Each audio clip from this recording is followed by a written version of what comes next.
Welcome, everyone, to the return of School Transportation Nation, the podcast from School Transportation News. This episode, number 79. It's hard to believe.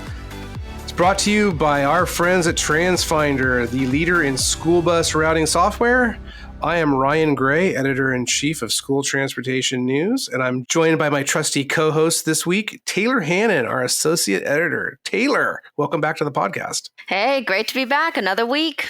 And a little bit later, yes, it is another week. School startup basically almost everywhere across the country now that we've hit the beginning of September. I think New York schools are going back, and then basically most everyone should be back at school. So we'll jump into that in a moment.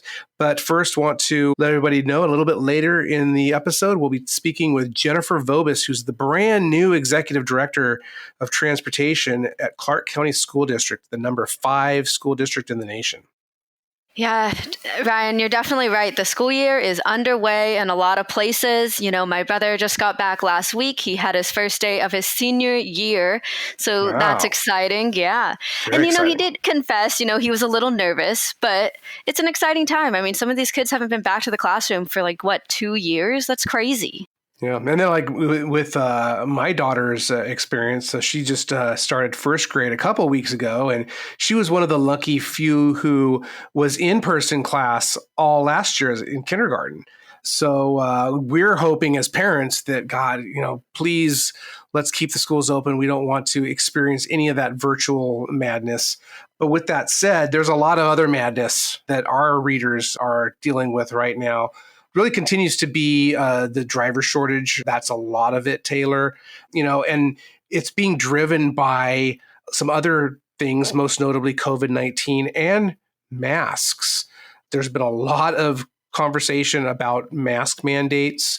Several states, I think there's about 8 last time we looked at, had mandates against mandating masks.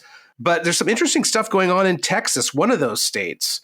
So, Taylor, I saw last week the Texas Supreme Court weighed in officially and basically said that Governor Greg Abbott could not forbid school districts from mandating masks there.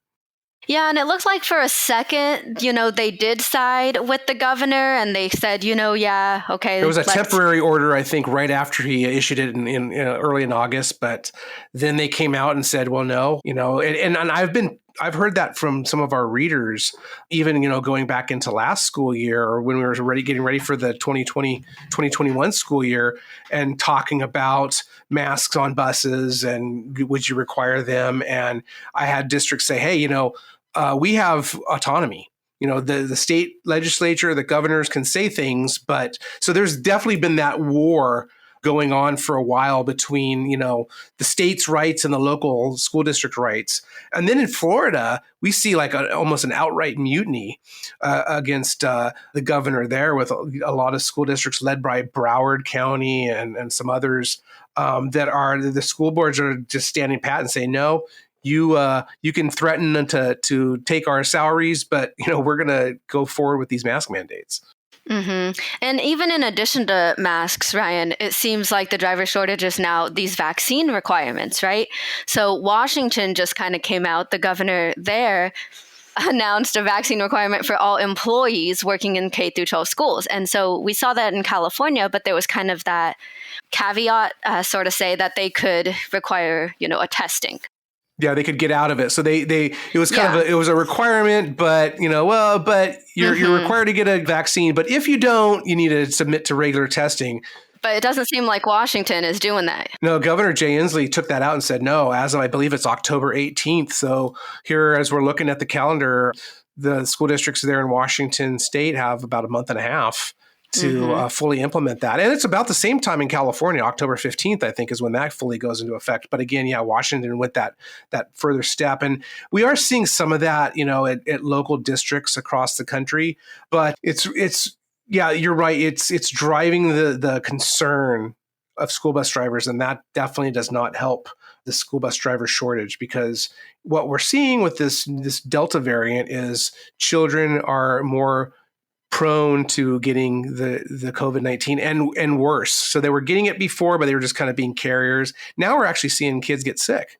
Yeah, I think we just read that Los Angeles Unified School District announced 6,500 COVID-19 cases in its school, and that was, what, a week of A startup? week or two. Yeah, it was. Yeah, in the first couple of weeks, like 6,500 students tested positive for COVID-19. I think there was even more that had to be quarantined. Luckily, in my daughter's school district, we did get an email from the principal saying, yeah, they did have one positive case of a student, but with contact tracing, they were able to confine it to just two other students that came in close contact and did not test positive, but were quarantined. So, but again, it's driving that anxiety because we still see the vaccine numbers, for those who are eligible remain well below that 80% threshold that the federal government's been pushing. And, especially when you're considering that it's going to be likely several more months before we see a vaccine available for children under 12. I know I did read that there are some initial trials undergoing for kids under 12 years old. Our pediatrician actually told us earlier this summer that likely around the end of the year we might see something. So haven't actually seen that in print anywhere, but certainly I think that would help ease a lot of this anxiety. And Pfizer just got approved too by the FDA. So that's kind of officially approved now. I'm sure we'll see a lot more mask mandates, vaccine mandates kind of going forward with that approval. Exactly. And there's this, with that, there's this third booster that was approved for the Pfizer. We'll probably see Moderna come, shortly after that. So stay tuned for that. Other big news last week, definitely COVID related, but positive news in terms of money. The FCC, the Federal Communications Commission, came out last week and said that their emergency connectivity fund, which is benefiting the implementation of broadband in schools and notably Wi-Fi hotspots in school buses, there's going to be an additional round of funding. Can you tell us a little bit more about that, Taylor? Yeah, so this is super exciting. September 28th, guys, the second application opens. It's super short. It's only running through October 13th. So very short window. I think it's like 15 days. But basically it was because they had leftover funds from the initial 7.17 billion.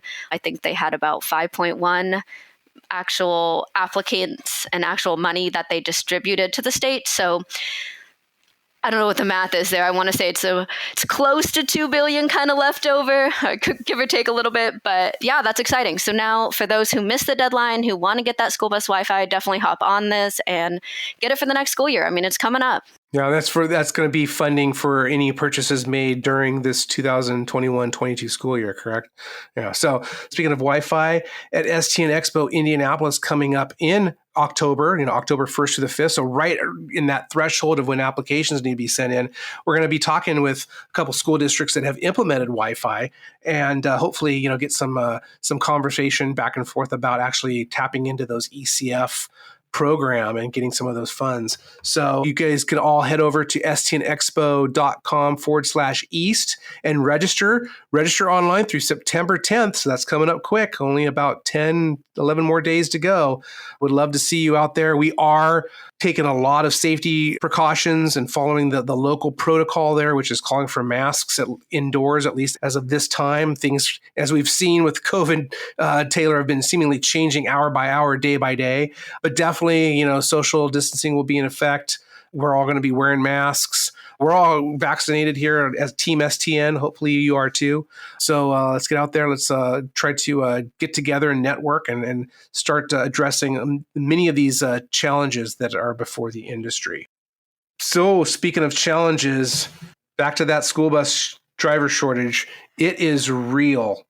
You already know this, but did you know, Taylor, that technology can play a role in helping reduce the impact the shortage has on your district?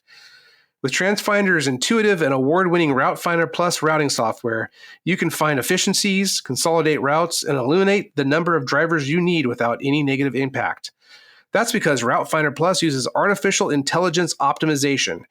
Combined with your staff's institutional knowledge, routes can be redrawn to have minimal impact on your community. Let TransFinder play a role in helping you find drivers too. The latest webinar featured 4 drivers who love their jobs. It's a great resource to pass along to anyone curious about what's involved in driving a school bus.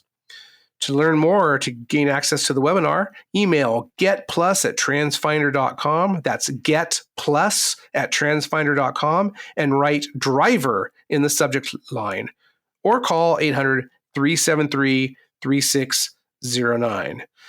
Okay, coming up, I'm going to be speaking with Jennifer Vobis from Clark County in Las Vegas.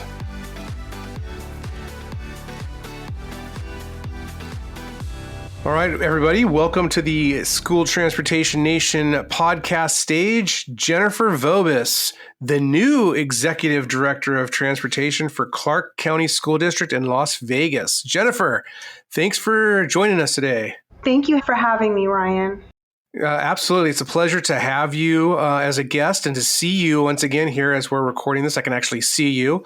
And we were just talking a little bit earlier. It's been, I think about 5 years since you came to our TSD conference when we had it in Louisville, Kentucky. That's correct. And you came and spoke. So it's a great to see you and catch up with you again. So your background was take us through that, because you came and talked to TSD. I think you were talking from a special ed standpoint. You were already, I think, working in transportation at that point. But, update us, what's your background? How did you come into transportation? So my background's a little different than most people in transportation. I think I've only met really less than a handful of people who have a similar story as I do. I came from the instruction side. I started my career in education as a teacher and then went over to special education as a special education teacher and fell in love with just special education, the students, the parents, all of it, and really became a big advocate for students with special needs, students with disabilities. At that time, I ended up earlier in my career becoming a special education administrator. And over the period of time, I needed a change. And at that time, I met Shannon Evans, who was the current executive director at the time for Clark County School District.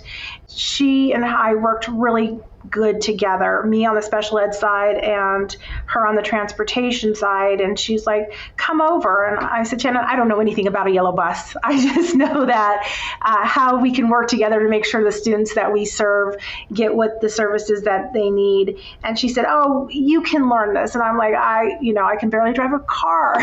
So she said, no, come over. So I did. And it was one of the best decisions I've made. One of the first things I did, coming from the instruction piece of it, transportation's all about operations, all about efficiency.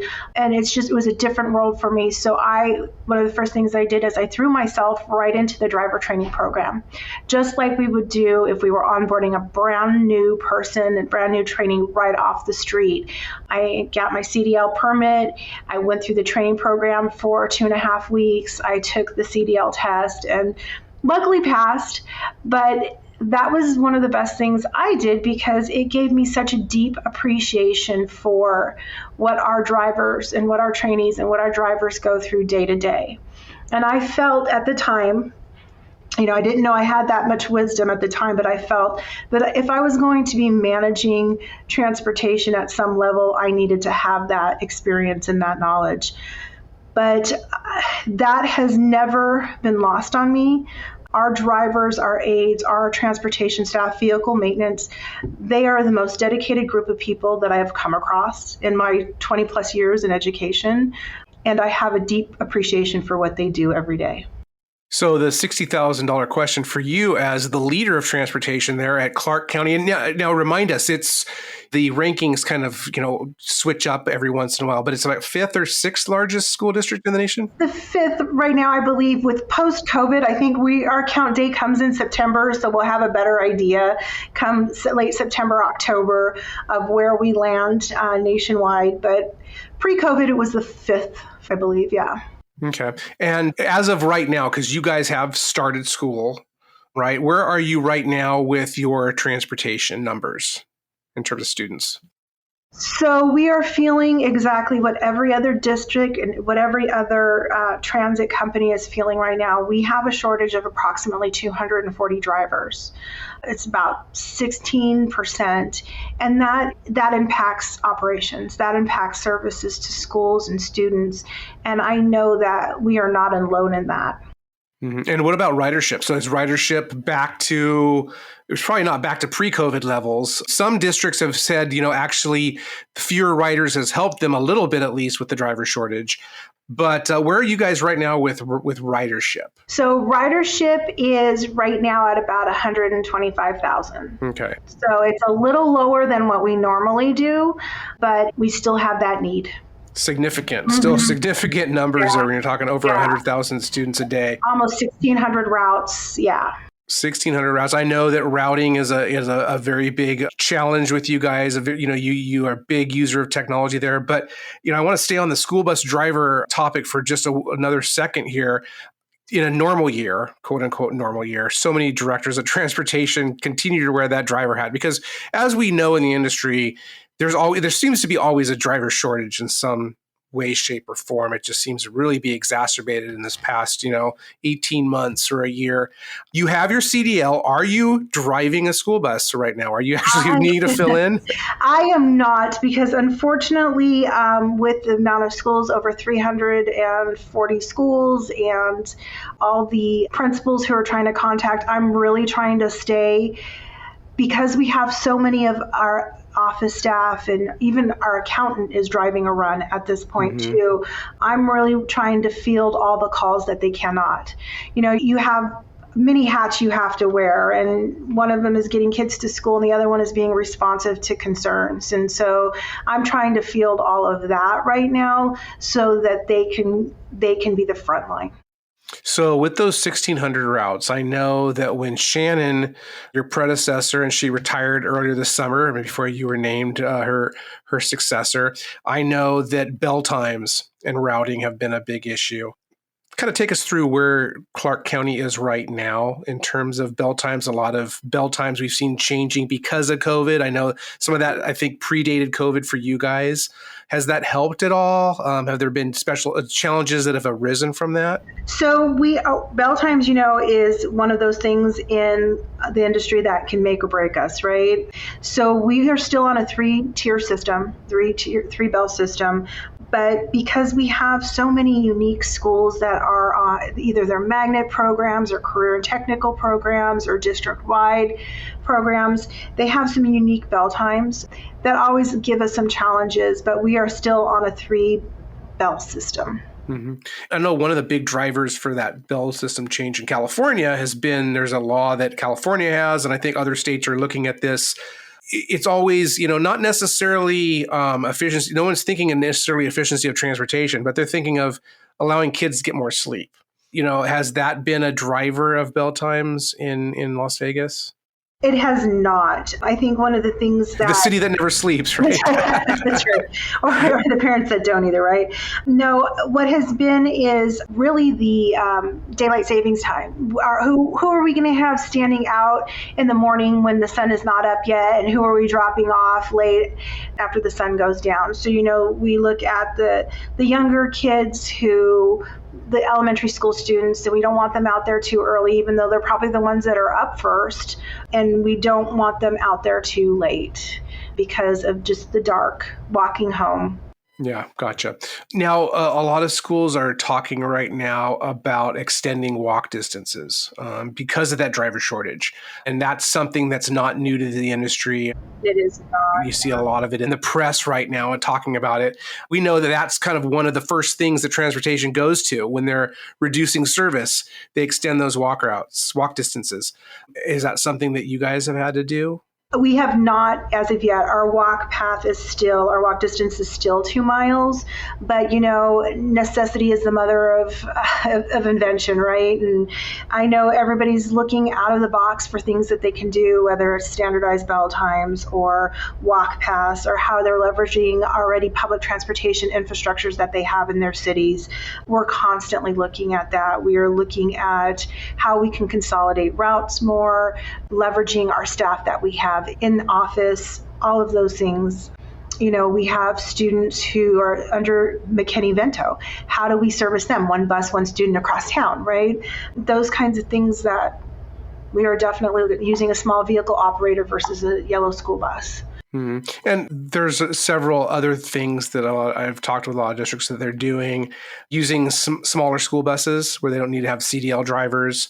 Is that something you guys have looked at doing or are doing? We have done that in the past for our post-secondary for special education students who have received their diploma but still were servicing till the age of 21. We have done that where it's small vehicle operators essentially using smaller buses or passenger vans in lieu of a school bus. And those are the things that we're also looking for our foster kids. And then I know that there's also been a big rise in alternative transportation or transportation network companies, vis-a-vis, rideshare. I know they don't like that term, but that's, really what they are. And I know that there was a company that was involved in the Las Vegas area, wasn't a contractor of the school district, but I think it was actually Child Protective Services or Child and Family Services. And I believe there was some issues there, but kind of going forward, is that something you're also looking at doing it, or is that kind of a line of demarcation where you guys are trying to stick to like transit and school bus and? Right. So you have to remember when, we are, and as everybody knows, as well, that we are working with children. And so, I'm really careful of who we want to put behind a driver or in front of a student and passing those background checks and all of that. And I know Uber and Lyft and rideshare, and I think your Hop, Skip, Drive, they have some type of vetting process, but I don't think they're as extensive as the vetting process through the district's human resources. When you are on an RTC bus, there's so many other people on the bus. There's cameras on, at least in Las Vegas, there's cameras on our RTC buses. There's a little more transparency. I am a little reticent on using those type of rideshare things for students. Mm-hmm. Now, in terms of technology, so I touched on it a little bit before. I know that, you guys have a very robust routing system, but can you kind of update us on, what Clark County is consuming right now in terms of technology, maybe what you guys are looking to add? So we are still using Compass for our routing system. That hasn't changed. We are still using Zonar for our EVER and our clock-ins. What we have added in the last year, even in shutdown, because again, shutdown wasn't necessarily shutdown, believe it or not, for drivers. Our drivers, we had them delivering meals to students and families who are on free and reduced lunches and the meal program. We had them delivering instructional packets to students and families. So we leveraged our drivers in different ways. But one of the things that we are using now is what we built in-house, which is a tracking system it's an app called Onboard. And we have Onboard for schools, we have Onboard for parents, and the parent can see where the bus is, who's covering the route, the anticipated arrival time at the school, the anticipated arrival time at the bus stop, when the bus departed the bus stop, when the bus arrived at the school. And then for the school, they see the same thing. So if the school's wondering where the bus is, who's covering the bus today, how do I get a hold of this yard or this facility, who do I need to speak to, who are my riders, what routes do they ride on? So it's really, it's just been a fabulous system that we've been able to tailor to our own needs. And that's a benefit of a large school district like yourself, one of the largest in the nation, like we were talking about, where a lot of school districts, that are running, 50 or 100 buses, those might be considered large in some areas, but there's that, we were talking earlier about the driver shortage. There's just a staff shortage in general. Transportation tends to be down the chain in terms of where the majority of funds go. So it's always been something that I've heard from a lot of readers with technology is like, it sounds great that all this, the bells and whistles can track this and track that, but who am I going to utilize in my district to, cull the data and make sure it's working and we're doing something with it? Because it's me, and I'm doing dispatch, and it's my assistant who's driving or maybe is also maintaining the buses. Obviously you guys have a team. Can you talk a little bit about the resources that are available to Clark County? And, I would imagine there's some cross-pollination there between departments. We are very fortunate. We have a very strong IT department. It's quite a unit within the school district itself. And then within transportation, we even have our own little group of an IT team, which we utilize. So one of the things I didn't mention too is we also have tablets now on buses for our drivers. So we have someone who's able to manage all of the tablets for our drivers, and that's a communication piece. If we're asking a driver to cover a route on the fly, we can just send that email over, that PDF, those directions, and while he's at the school, he can pull it up while he's off the bus, not operating the bus, look at the directions, look at the students, and be able to cover that. They're able to, in the age of health and safety, we have to do an electronic screening every morning to make sure that we're all healthy before we get on the bus or we come into the buildings. So they're able to do that. They're able to check their emails. So it's really been a great communication tool, but we do have someone who manages all of that. Clearly, because with over 1,300 drivers, that in itself is a job. We have a web developer, like I said, who's been able to develop this app for parents and schools. We have a help desk person. So we do have quite a team technology-wise. And that's one thing I can say that I'm very fortunate, following in the footsteps of two very innovative directors that are very forward-thinking. And we have the great support of the technology and the team behind it. Of course, you're referring to Shannon Evans and then her predecessor, Frank Giordano. Absolutely. Yeah. So definitely you have some two big hitters there that have set the plate very well for you. Yeah, I have some big shoes to fill for sure. Well, Clark County, of course, has been on the leading edge in people transportation for many years now. So I'm sure you're going to do just great. Want to change up just a little bit here. I know that, seatbelts. It's always, generally a big issue throughout the industry. Maybe not so much the last couple of years. We still talk about it, write about it, but it's kind of taken a back seat and just kind of in my litmus test as I feel the conversation out there, not as many people focused on it as much right now just because of all the COVID stuff. But Nevada is one of those states that has a law. It's had a law for a couple years now. Tell us kind of where that stands with you guys right now. I know you've had some seatbelts. Is this something that you're accelerating going forward? Kind of what's that look like? So our seatbelt law, I think it was adopted in 2017 or 2018 to be implemented by 2019, no later than 2019. So any buses that we bought 2019 and later, all were equipped with the seatbelts. Pre that time, all our special ed buses already had seatbelts. So some of it was not new to us. All our buses have seatbelts now, and we're not having any kind of pushback. It's really about communication and training with drivers. And, students, most of them get into a car and they click their seatbelt, so it's not even something that they think twice about when they sit on a bus. I think parents feel much safer now that they know that there are seatbelts on buses. We had some parents who were big advocates in the state for seatbelts, and so, you're never going to get too much pushback from a parent on, you're trying to keep my child safe. Yeah, absolutely. It's probably more so, especially as the kids get older, making sure that they're wearing them. All right. So do you guys have any policies in play? Because I believe, for last I heard anyways, I don't think that the law had any teeth to it that set requirements. So they really left it to the school districts to develop a lot of those policies. And we've seen that in a lot of districts nationwide that are just voluntarily doing them. They come up with usage policies, training policies for the driver, what happens in evacuation, what happens if kids don't wear them.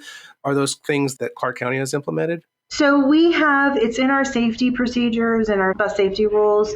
We remind students, but that's not something that we necessarily go through the progressive discipline process with students. Like I said, that's not something that we get a lot of pushback on. And I get asked, just kind of on a side note too, I've been just with the media, opening up a school, reopening a school district, I get asked about masks a lot too, and that's not something that we're also not getting a lot of pushback on the bus. I think in the classroom and the schools that might look a little different, but on the bus we're not getting a lot of pushback. But same with seatbelts, we have it in our bus safety rules. We go through it at the beginning of the school year with the students. We remind them as they are entering the bus, and that's how we're implementing it. Okay. And it'd be remiss of me not to bring up kind of one of the big topics of the day, electric school buses. So, obviously there's been a lot of movement toward that direction over the last couple of years. Where does Clark County fall when it comes to electric school buses and just, school buses in general? I know several years ago, I believe it was mostly a diesel fleet. Has that changed? Is that changing? Kind of what's the path going forward for when it comes to lower emissions or zero emission buses? So we're still in biodiesel. We are receiving our first 4 electric buses in December. Okay. That's been approved by the board. I'm excited, and I know our vehicle maintenance director is excited to see what that brings and what that looks like. Until right now, we're just reserving judgment, keeping very much an open mind. I've heard really positive things about electric buses. I've heard some, there's always the naysayers, but I'm really excited to see what that looks like for us. And you're using grant funds to get those buses? We are, yes. Okay.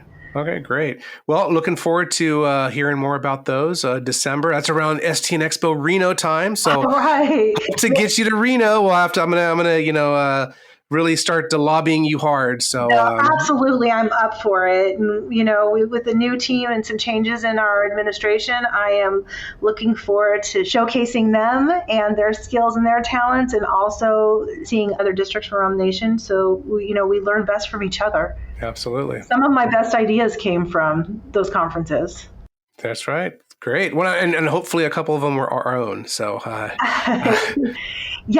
Yes. Well, Jennifer, thank you so much. It's been a pleasure reconnecting with you. Look forward to working closely with you in the future. And congratulations again on taking the reins there as Executive Director of Transportation for Clark County. Thank you very much, Ryan. I appreciate it. Thank you again, Jennifer, for joining us on this episode. And a special shout out to my co-host this week, Taylor Hannon. And of course, our episode sponsor, TransFinder. Check out stnonline.com for your latest news and expert analysis on the school bus industry. Learn more and register now for all of our upcoming in-person shows at stnexpo.com and tsdconference.com. Thank you all for listening. Subscribe, stream, review on Apple Podcasts, Spotify, STN Podcast, or wherever you listen. And be sure to drop those 5-star reviews. We just love them. Can't wait to talk to you all next week. Have a great one.